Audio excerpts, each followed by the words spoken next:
2. Wibwobbers, Robbett here. Today marks the first day of our second Scramble battle, Yo-Egg. It's Eastery, it's an egg scramble, you get it. During the first 8 days of the Yo-Egg event, 3 new S-rank yokai have been added to the crank. All 3 are coincidentally center poppers, just like Cruncho or Gilgaros, who you're likely familiar with. First is Unkeen, of the Wicked tribe. Then Uncle Infinite, of the Heartful tribe. And Devourer, of the Brave tribe. All 3 get special abilities during the Scramble battle. Uncle Infinite and Devourer help with the capture stages, but more importantly, Unkeen gives a contribution bonus for every Yo-Egg you collect.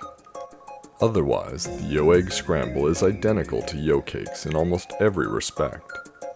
It takes place across 4 days each time, with 4 scrambles in all, and you pick one of 3 teams to join. This time around, we have Venoct, Blizaria, and QB to pick from.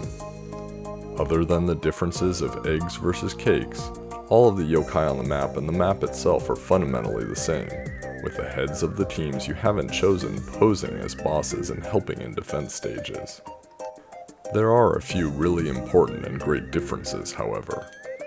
First, we received new yokai in the crank. They all may be center poppers, but it's great to get a chance at different yokai and mix them with different tribes.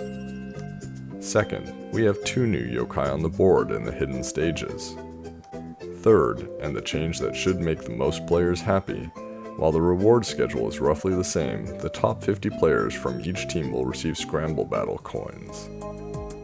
Scramble Battle coins contain a good cross-section of Event, Fusion, Wicked, and Seal yokai, including Unkeen.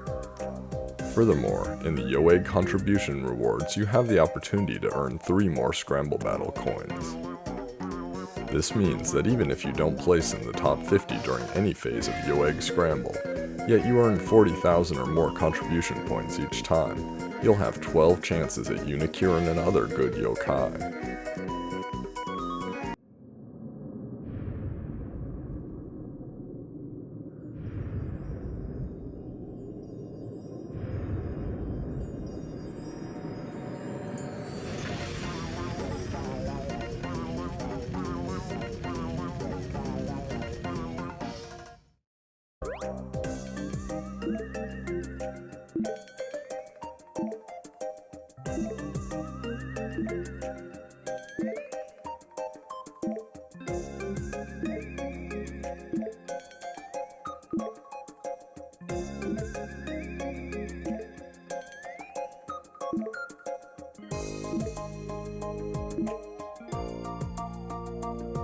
I chose to be on Team QB this time, but it honestly isn't important. It's just a means of randomly segmenting players into 3 different competitive pools.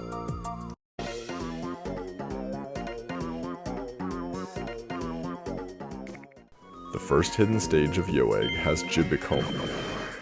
Jibakoma is an A-rank ball popper and is a pain to befriend. Not only do you have only 2 heart choco bars, but he simply doesn't want to be befriended. I used choco bars, and for half of the time a fully maxed out Dandoodle 3 times per battle, and yet it still took me 30 tries. Other than getting a new yokai, however, Jibakoma is the only yokai during Yo-Egg that will help break open egg boxes, so he's worth the struggle. The second hidden stage of Yo-Egg is Robonoko. Fortunately, despite being in the Noko family, he's relatively easy to befriend if you use 4 heart food on him. Robonoko is a B-rank money booster, and will give you a medium contribution bonus for every Yo-Egg you collect with him on your team.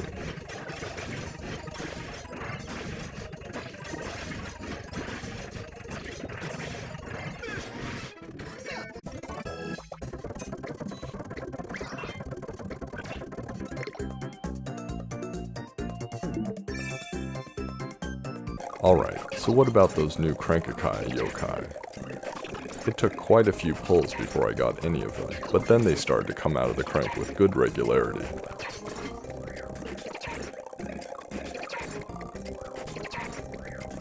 It turns out that, with the exception of Unkeen, the new yokai are coming out at a standard S rank rate of 12%, or 1 in 8 with a maxed out crank.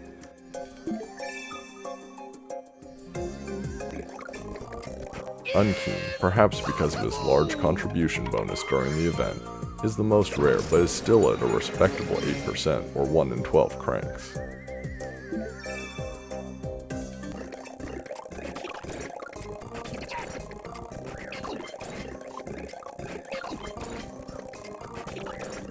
As a result of having so many new yokai, however, soul secrets suffer and drop from the usual 20% to 12%.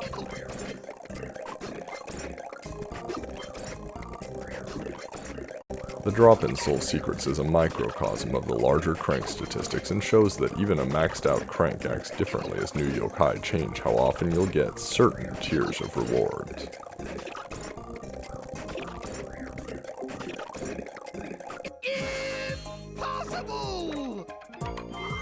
Of course, Mega X-Orbs and Holy X-Orbs stay roughly the same, which is to say they come out more than half the time.